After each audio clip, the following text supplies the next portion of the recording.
मेरी भूख ने भारत को ढूंढ लिया। यूरोप का उबला-बासी मांस खाकर परेशान हो चुका था और फिर मैंने एक ऐसे देश की तरफ कदम बढ़ाया जहां आने का हर यूरोपियन का सपना था। तो वीडियो को पूरा देखें और चैनल को सब्सक्राइब कर लीजिए। कल्पना कीजिए 15वीं शताब्दी के यूरोप की बर्फ से ढकी सर्द रातें, कड़कड़ाती ठंड और खाने की मेज पर रखा हुआ बेस्वाद उबला हुआ या नमक में लपेटा हुआ सूखा मांस। उस दौर में यूरोप के पास न तो आज जैसी सुख सुविधाएं थीं और न ही खाने में कोई स्वाद। उन्हें अपने मांस को लंबे समय तक सुरक्षित रखने और उसमें जान डालने के लिए एक जादुई जड़ी बूटी की सख्त जरूरत थी और वह जादू था मसाला, काली मिर्च, लौंग, दालचीनी और इलायची। लेकिन दिक्कत यह थी कि ये मसाले उनके यहाँ नहीं उगते थे। ये आते थे एक रहस्यमयी, दूरस्थ और परिकठाओं जैसे देश से, जिसे दुनिया भारत कहती थी। भारत उस समय दुनिया का वो खास स्थान था जहाँ हर कोई जाना चाहता था, लेकिन किसी के पास वहाँ का सीधा रास्ता या नक्शा नहीं था। सदियों से अरब के व्यापारियों ने इस रास्ते पर अपना दबदबा बना रखा था। वे भारत से सस्ते दाम में मसाले खरीदते और रेगिस्तानी रास्तों से होते हुए यूरोप के बाजारों में उसे सोने के भाव बेचते थे। अरब के व्यापारी यूरोपियनों के लिए वो सख्त कर वसूलने वाले बन गए थे, जो कहते थे या तो हमारी मुंह मांगी कीमत दो या फिर अपना वो फीका और सड़ता हुआ मांस खाते रहो। यूरोप के राजा इस बात से बौखलाए हुए थे, खासकर स्पेन और पुर्तगाल के शासक। उनकी रातों की नींद उड़ चुकी थी। उन्हें भारत चाहिए था, लेकिन जमीन के रास्ते से जाना मुमकिन नहीं था, क्योंकि बीच में उस्मानिया साम्राज्य जैसी विशाल दीवार खड़ी थी। तब पुर्तगाल और स्पेन के राजाओं ने अपनी अपनी दूरबीनें उठाई और समंदर की उठती हुई खूंखार लहरों की तरफ देखा। उन्होंने तय किया कि जमीन का रास्ता बंद है तो क्या हुआ, हम पानी का सीना चीरकर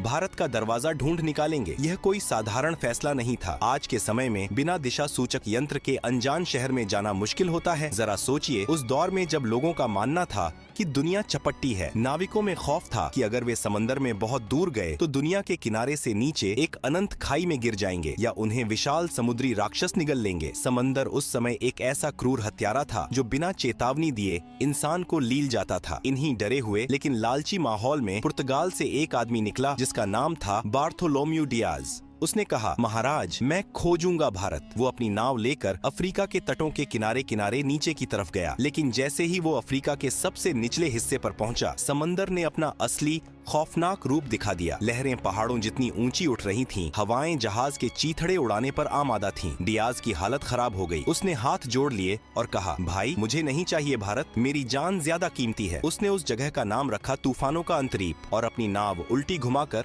वापस पुर्तगाल भाग गया। पुर्तगाल के राजा मैनुअल प्रथम के सीने में अभी भी मसालों की आग जल रही थी। बार्थोलोम्यू डियाज के वापस लौटने के 10 साल बाद पुर्तगाल के दरबार में एक ऐसे आदमी को बुलाया गया जिसकी आंखों में समंदर का खौफ नहीं बल्कि उसे जीतने की जिद थी। एक ऐसा जिद्दी और सन की नाविक जो मौत के मुंह में हाथ डालने का शौक रखता था। उसका नाम था वास्को डी गामा। राजा ने वास्को डी गामा की आंखों में आंखें डालकर पूछा, क्या तुम वो कर सकते हो जो डियाज नहीं कर पाया? क्या तुम समंदर के उस शैतानी दरवाजे को तोड़कर मेरे लिए भारत ला सकते हो? वास्को डी गामा ने थोड़ा मुस्कुराते हुए अपनी तलवार पर हाथ रखा और कहा, अगर समंदर ने मुझे नहीं निगला तो मैं आपके कदमों में पूरी दुनिया का व्यापार लाकर रख दूंगा। और यहीं से शुरू होने वाली थी इतिहास की सबसे खौफनाक, सबसे रोमांचक और दुनिया का नक्शा हमेशा के लिए बदल देने वाली समुद्री यात्रा। 8 जुलाई 1497 का वो मनहूस लगने वाला दिन। पुर्तगाल का लिस्बन बंदरगाह किसी शानदार जश्न का नहीं बल्कि एक खौफनाक मातम का गवाह बन रहा था। किनारे पर खड़ी हजारों की भीड़ ऐसे छाती पीट पीट कर रो रही थी जैसे वास्को डी गामा और उसके नाविकों को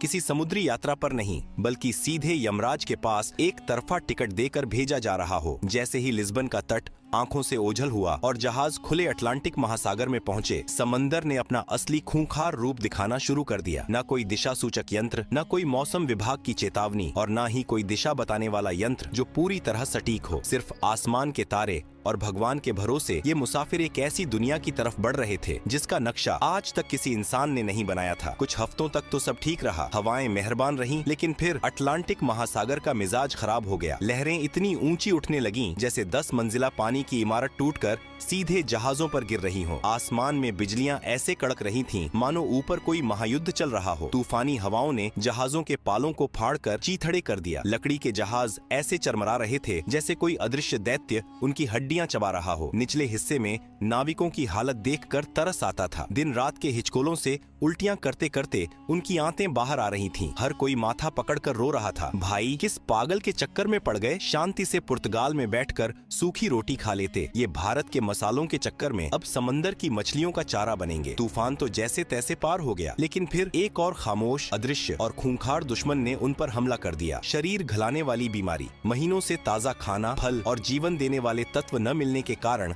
नाविकों के मसूड़ों से खून बहने लगा। उनके दांत सड़कर टूट टूट कर हाथों में आने लगे। शरीर पर बड़े बड़े छाले पड़ गए और भयानक बदबू उठने लगी। जहाज का निचला हिस्सा एक तैरते हुए अस्पताल और मुर्दा घर में तब्दील हो गया था। रोज किसी न किसी नाविक की लाश को एक भारी पत्थर बांधकर समंदर में फेंका जा रहा था। बचे हुए नाविकों का सब्र अब पूरी तरह जवाब दे चुका था। उन्होंने वास्को डी गामा के सामने बगावत कर दी। वो घुटनों के बल गिरकर गिड़गिड़ाने लगे, कप्तान हमें माफ करो, वापस चलो। हमें नहीं चाहिए कोई भारत, हमें नहीं चाहिए कोई सोने की चिड़िया या मसाले, हमें बस जिंदा अपने घर जाना है। लेकिन वास्को डी गामा कोई आम इंसान थोड़ी था। वो एक नंबर का जिद्दी, कठोर और सनकी आदमी था। उसने अपनी तलवार निकाली और एक ऐसा काम किया जिसे देखकर नाविकों की हालत खराब हो गई होगी। उसने दिशा बताने वाले सारे उपकरण समंदर में फेंक दिए और चीख कर बोला, सुन लो कान खोलकर, अब हमारे पास लौटने का कोई रास्ता नहीं बचा है। या तो हम भारत पहुंचेंगे या फिर ये समंदर ही हमारी सामूहिक कब्र बनेगा। अगर किसी ने वापस जाने की बात की तो समंदर बाद में मारेगा, मैं उसे पहले अपने हाथों से काट डालूंगा। उस आदमी के इस पागलपन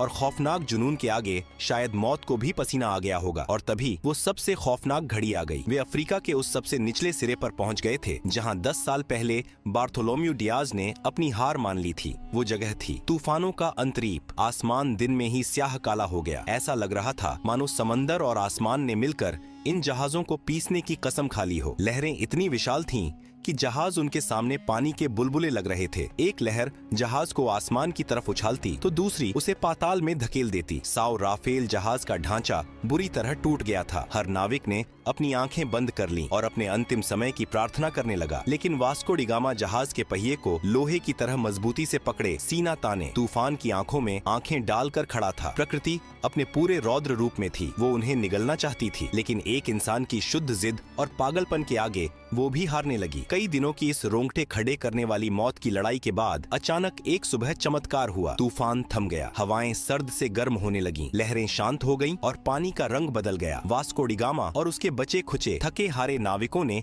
अपनी आंखें खोली। उन्होंने वो कर दिखाया था जो दुनिया के इतिहास में आज तक किसी ने नहीं किया था। उन्होंने उस मौत के दरवाजे को तोड़ दिया था और अब वे एक बिल्कुल नए महासागर, हिंद महासागर में प्रवेश कर चुके थे। उस दिन के बाद से उस खूंखार तूफानों के अंतरीप का नाम बदलकर हमेशा के लिए उम्मीद की किरण रख दिया गया, क्योंकि अब उन्हें यकीन हो गया था कि भारत का रास्ता यहीं से जाता है। लेकिन कहानी अभी बाकी थी मेरे दोस्त। वे हिंद महासागर में तो आ गए थे, लेकिन भारत अभी भी बहुत दूर था। और सबसे बड़ी मुसीबत ये थी कि ये समंदर उनके लिए बिल्कुल नया था। यहाँ का पानी, यहाँ की हवाएं, सब कुछ अनजान था। उन्हें नहीं पता था कि भारत किस दिशा में है। उन्हें अब एक ऐसे इंसान की सख्त तलाश थी जो इस अनजान पानी का उस्ताद हो, जो उनका हाथ पकड़कर उन्हें उस स्वर्ण भूमि तक ले जाए। उन्हें एक स्थानीय राहगीर चाहिए था जो आज के सजीव नक्शे की तरह उन्हें सीधा रास्ता दिखा सके। और वो इंसान उन्हें मिलने वाला था पूर्वी अफ्रीका के मालिंदी तट पर। एक ऐसा आदमी जिसकी एक उंगली के इशारे ने पूरी दुनिया का भूगोल और इतिहास हमेशा के लिए पलट कर रख दिया। अफ्रीका के पूर्वी तट पर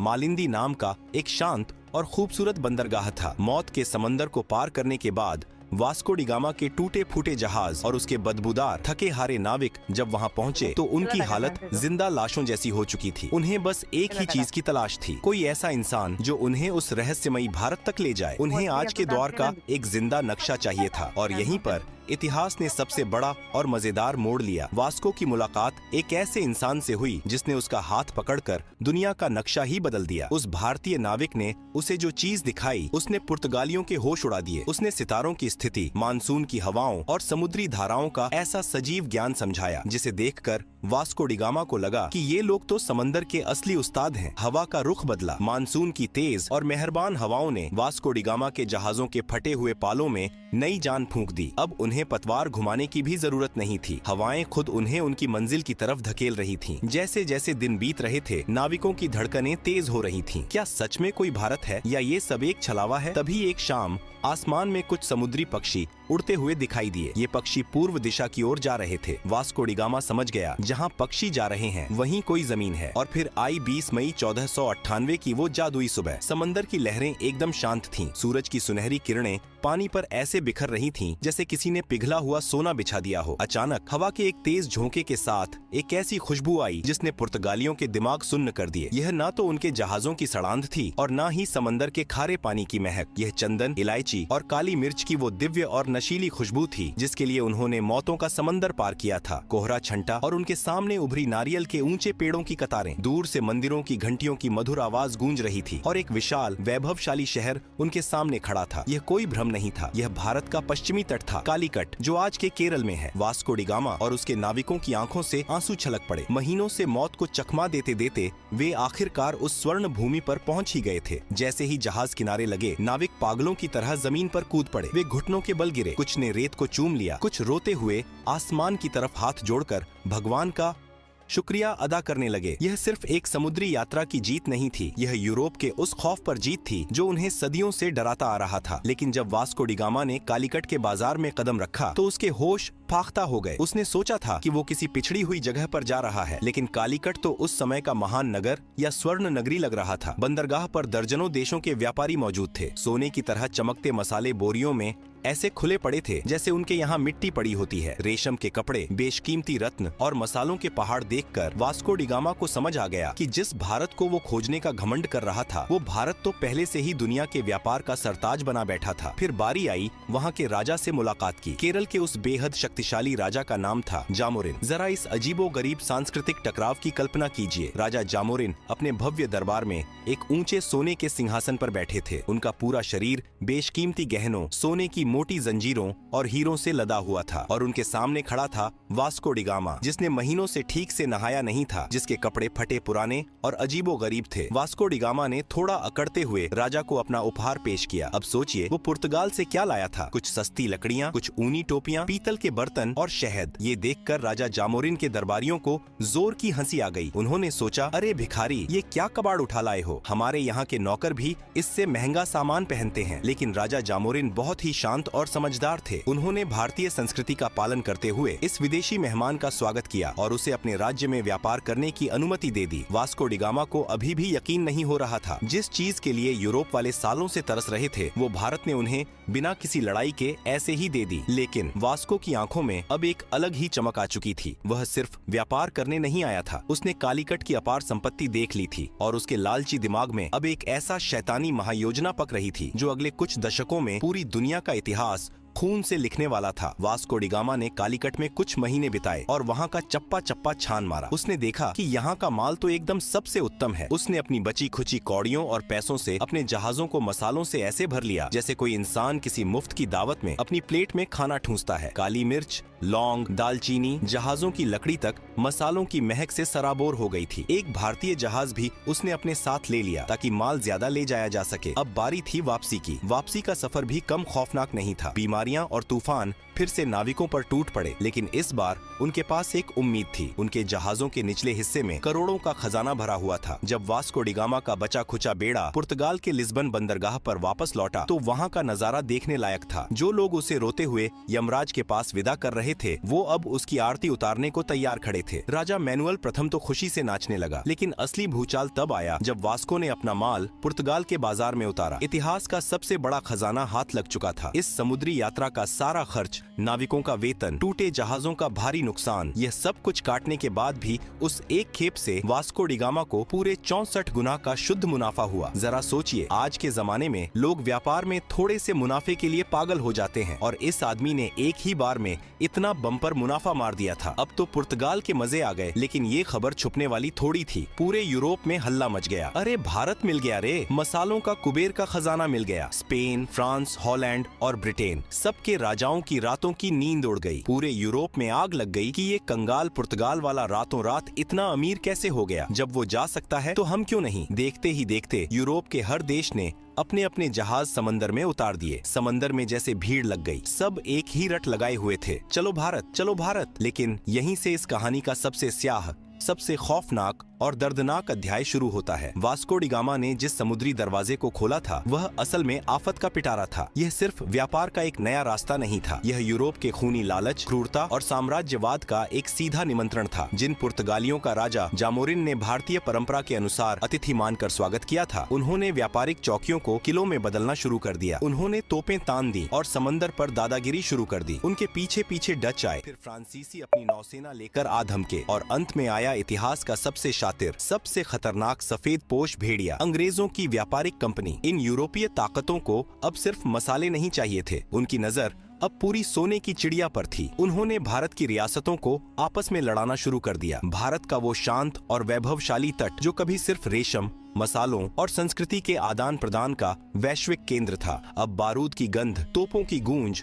और कूटनीति के गंदे खेल से दहलने लगा। जिस देश ने अपनी महान उदारता के चलते एक फटेहाल, थके हारे विदेशी नाविक को पनाह दी थी, उसी देश को इन व्यापारियों ने अपनी गुलामी की बेड़ियों में जकड़ लिया। व्यापार के नाम पर लूट का ऐसा नंगा नाच शुरू हुआ जिसने दुनिया के सबसे अमीर देश की कमर तोड़ दी। सदियों तक भारत के माथे पर उपनिवेशवाद का कलंक थोप दिया गया। भारत का सारा सोना, सारा वैभव जहाजों में भर भर कर यूरोप की तिजोरियों में जाने लगा और वहाँ की सड़कें भारतीय खून पसीने से चमकने लगी। लेकिन क्या भारत सिर्फ एक जमीन का टुकड़ा था जिसे कोई भी नाविक आकर खोज ले और कोई भी राजा आकर जीत ले? नहीं, भारत एक विचार है, एक अजेय और अमर आत्मा है। सदियों की गुलामी, अकल्पनीय शोषण और घोर अंधकार के बावजूद इस आत्मा की आग को कुचला नहीं जा सका। वास्को डी गामा ने भले ही 1498 में भारत की जमीन तक पहुँचने का रास्ता खोजा था, लेकिन दुनिया ने असली भारत को तब जाना जब 15 अगस्त 1947 को इस देश ने अपनी छाती पर रखी गुलामी की बेड़ियों को एक झटके में तोड़कर फेंक दिया। जब लाल किले की प्राचीर से आसमान में तिरंगा शान से लहराया तो दुनिया को यह परम सत्य समझ में आ गया कि भारत को कोई खोज नहीं सकता। यह वो सनातन सत्य है जो हमेशा से था, है और अनंत काल तक रहेगा। और इस तरह मसालों की एक हल्की सी खुशबू से शुरू हुई एक खौफनाक समुद्री यात्रा ने दुनिया को उसका सबसे बड़ा सबक सिखा दिया कि आप सोने की चिड़िया को कुछ वक्त के लिए पिंजरे में तो कैद कर सकते हैं, लेकिन उसकी उड़ान को हमेशा के लिए कोई नहीं रोक सकता।